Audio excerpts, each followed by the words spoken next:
2 ദിനവൃത്താന്തം 21 അധ്യായം. യഹോറാം. യഹോഷാഫത്ത് പിതാക്കന്മാരോട് ചേർന്നു. അവരോടുകൂടെ ദാവീദിന്റെ നഗരത്തിൽ സംസ്കരിക്കപ്പെട്ടു. മകൻ യഹോറാം രാജ്യഭാരമേറ്റു. യൂദാ രാജാവായിരുന്ന യഹോഷാഫത്തിന്റെ പുത്രന്മാരായ അവന്റെ സഹോദരന്മാർ അസറിയ, യെഹിയേൽ, സഖറിയ, അസറിയ, മിഖായേൽ, ഷെഫാത്തിയ. അവരുടെ പിതാവ് ധാരാളം പൊന്നും വെള്ളിയും അമൂല്യ വസ്തുക്കളും അവർക്ക് സമ്മാനമായി നൽകി. കൂടാതെ യൂദായിലെ സുരക്ഷിത നഗരങ്ങളും കൊടുത്തു. ആദിജാതനായിരുന്നതിനാൽ രാജസ്ഥാനം യഹോറാമിനാണ് ലഭിച്ചത്. യഹോറാം പിതാവിന്റെ സിംഹാസനത്തിൽ ഉപവിഷ്ടനായി ഭരണം ഏറ്റെടുത്തു. തന്റെ നില ഭദ്രമാക്കിയപ്പോൾ എല്ലാ സഹോദരന്മാരെയും ഇസ്രയേലിലെ ചില പ്രമാണികളെയും വാളിനിരയാക്കി. രാജാവാകുമ്പോൾ യഹോറാമിന് 32 വയസ്സായിരുന്നു. അവൻ 8 വർഷം ജെറൂസലേമിൽ വാണു. ആഹാബിന്റെ മകളായിരുന്നു യഹോറാമിന്റെ ഭാര്യ. ആഹാബ് ഭവനത്തെ പോലെ അവനും ഇസ്രയേൽ രാജാക്കന്മാരുടെ മാർഗത്തിൽ ചരിച്ചു. അവൻ കർത്താവിന്റെ മുൻപിൽ തിന്മ പ്രവർത്തിച്ചു. എങ്കിലും ദാവീദുമായി ചെയ്ത ഉടമ്പടിയോർത്ത് അവന്റെ ഭവനത്തെ നശിപ്പിക്കാൻ കർത്താവിന് മനസ്സ് വന്നില്ല.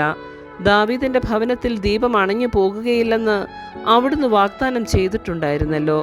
യഹോറാമിന്റെ കാലത്ത് ഏദോമ്യർ യൂദാ മേൽക്കോയ്മയ്ക്കെതിരെ മത്സരിച്ച് സ്വന്തമായ ഒരു രാജാവിനെ വാഴിച്ചു. യഹോറാമും സൈന്യാധിപന്മാരും രഥങ്ങളോടുകൂടെ അവർക്കെതിരെ ചെന്നു. തങ്ങളെ വളഞ്ഞ ഏദോമ്യരുടെ നിര അവർ രാത്രിയിൽ ഭേദിച്ചു. ഏദോമ്യർ ഇന്നും യൂദായുടെ ആധിപത്യത്തെ എതിർത്തു കഴിയുന്നു. അക്കാലത്ത് ലിബ്നായും അവന്റെ ഭരണത്തെ എതിർത്തു. അവൻ തൻ്റെ പിതാക്കന്മാരുടെ ദൈവമായ കർത്താവിനെ ഉപേക്ഷിച്ചതുകൊണ്ടാണ് ഇങ്ങനെ സംഭവിച്ചത്. അവൻ യൂദാ മലമ്പ്രദേശത്ത് പൂജാഗിരികൾ നിർമ്മിച്ചു.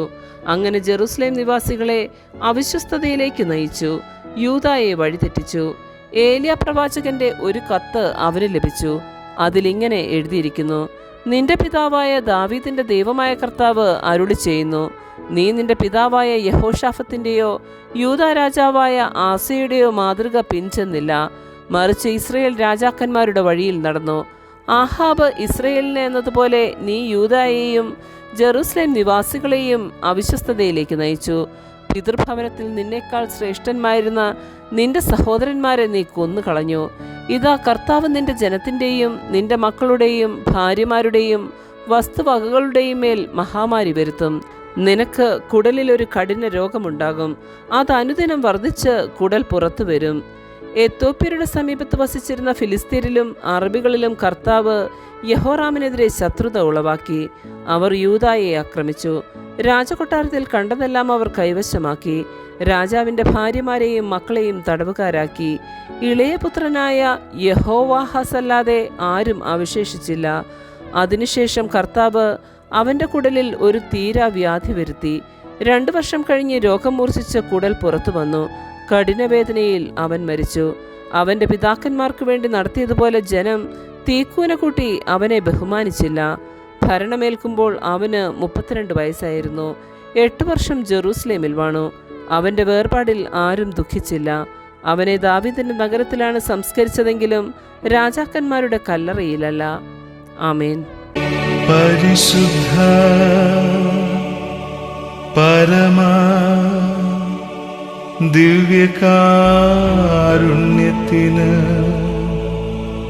എന്നേരവും ആരാധനയും സ്തുതിയും പുകഴ്ചയും ഉണ്ടായിരിക്കട്ടെ.